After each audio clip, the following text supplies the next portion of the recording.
السلام علیکم میرے عزیز ہم وطنوں، آج ہم کرونا کے حوالے سے اس موضوع پر بات کر رہے ہیں کہ جو گورنمنٹ نے مارکیٹس کے حوالے سے اور تجارتی اداروں کے حوالے سے جو ایس او پیز اناؤنس کیے ہیں اس کو سمجھنے کی ضرورت ہے۔ انسانی زندگی سب سے قیمتی شے ہے۔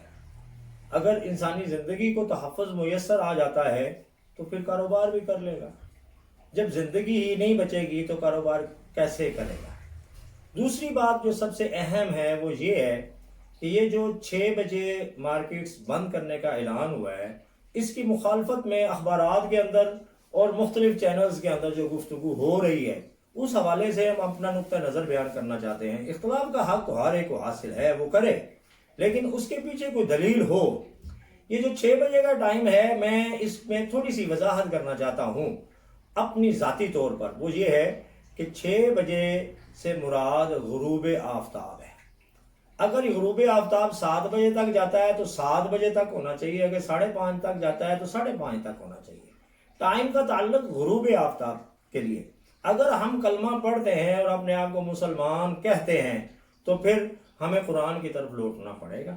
قرآن یہ کہتا ہے وَجَعَلْنَا اللَّيْلَ لِبَاسًا وَجَعَلْنَا النَّهَارَ مَعَاشًا، پارہ نمبر 30 ہے، سورۃ النبا ہے۔ اس میں اللہ فرماتا ہے کہ ہم نے رات کو سکون کے لیے بنایا، لباس بنایا، اور وَجَعَلْنَا النَّهَارَ مَعَاشًا، اور معاش ہم نے نہار میں رکھا ہے، یعنی نہار کو معاش بنایا ہے۔ اب after the sun rises till to the sun sets, یہ ٹائم پیریڈ ہے کاروبار کرنے کا جو اسلامی ہے۔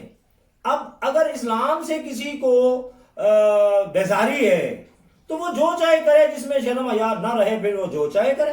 ہاں، اگر آپ اس کو سائنٹیفکلی دیکھنا چاہتے ہیں، آپ کو اسلام پسند نہیں ہے یا اسلامی احکامات پسند نہیں ہیں، مسلمانوں کے نام رکھنے کے باوجود، اسلام کا نام رکھنے کے باوجود، کلمہ پڑھنے کے باوجود اگر آپ ان احکامات کے اوپر عمل پیرا ہونے میں بیزاری محسوس کرتے ہیں تو پھر سورج کی روشنی جو ہے وہ خوراک کے لیے اتنا بڑا سورس ہے کہ پودے زمین سے پانی سک کرتے ہیں، اور سورج کی روشنی اور پودوں کا کلوروفل مل کے ضیائی تالیف کے ذریعے پودے کے اندر خوراک مہیا کرتے ہیں۔ وہ خوراک پھلوں کی صورت میں، یعنی رزق کی صورت میں، یعنی خوراک کی صورت میں، یعنی غذا کی صورت میں، یعنی نشو و نما زندہ انسان کے لیے جو تغذیہ ہے اس کے لیے میجر پارٹ آف انرجی جو ہے وہ سورج کی روشنی ہے۔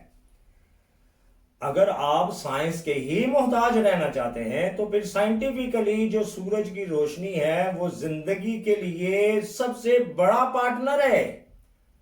آپ کی زندگی کو برقرار رکھنے کے لیے سب سے بڑی قوت جو ہے وہ سورج کی روشنی ہے، اور یہ انرجی اگر آپ استعمال کرتے ہیں سورج طلوع ہونے سے لے کے غروب ہونے تک، تو یہ آپ کے جسم کے اوپر جو اثرات ڈالتی ہے سورج کی روشنی وہ آپ کو توانا رکھے گی۔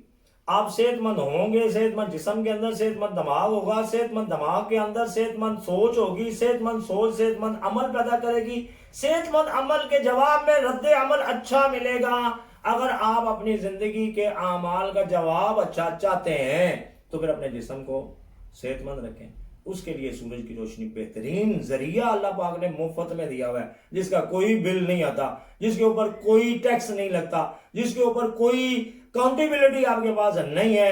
تو اللہ کے بندو جن کو میسر نہیں ہے وہ کپڑے اتار کے سالے سمندر پر اس روشنی کو حاصل کرنے کی جدوجہد کرتے ہیں، آپ کو تو مفت میسر آ رہی ہے جس کا بل بھی نہیں آتا۔ تو آپ اپنی جسمانی طاقت کو بحال رکھنے کے لیے سورج کی توانائی انرجی کو یوٹیلائز کریں۔ یہ انرجی آپ کی جسمانی صحت کے لیے انتہائی ضروری ہے۔ آپ زندہ ہو، صحت مند ہو تو کاروبار کرو۔ اگر آپ بیمار ہو، مفلوج ہو، اور اس انرجی سے فرار حاصل کرنے کے بعد جو آپ نے کمائی غیر فطرتی طریقے سے اکٹھی کی ہوتی ہے، آخر کار آپ کو آئی سی یو میں استعمال ہو جاتی ہے، کارڈیالوجی میں استعمال ہو جاتی ہے، ڈائبیٹک ڈپارٹمنٹ میں استعمال ہو جاتی ہے، کسی کو فالج ہو گیا ہے، کسی کو کینسر ہو گیا ہے، کسی کو یورک ایسڈ ہو گیا ہے، کسی کو بلڈ پریشر ہو گیا ہے، کسی کو شوگر ہو گئی ہے، کوئی ہارٹ پیشنٹ ہو گیا ہے۔ یہ ساری کمائیاں اکٹھی کر کے آپ نے وہ لوٹنے والے ڈاکٹروں کے حوالے کرنی ہے، تو بہتر اللہ کے بندوں سورج کی روشنی کو استعمال کرو۔ اور اس میں یہ قانون جو ہے فطرتی، اگر آپ اسلام سے بیدار ہو تو فطرتی قانون after the sun rises till to the sun set, آپ بزنس کرو، اسی میں آپ کی بھلائی ہے، اور یہی بھلائی ہے جو گورنمنٹ بھی چاہتی ہے، جو اللہ رب العزت نے قرآن پاک میں سورۃ نبا 30ویں پارے میں بیان بھی فرما دیا ہے۔ اللہ پاک ہمیں صحیح سوجھ بوجھ عطا کرے، اور اللہ پاک اپنی نعمتوں سے مستفید ہونے کا ہمیں جو ہے وہ شعور عطا فرما دے۔ انتہائی شکریہ، بہت شکر گزار۔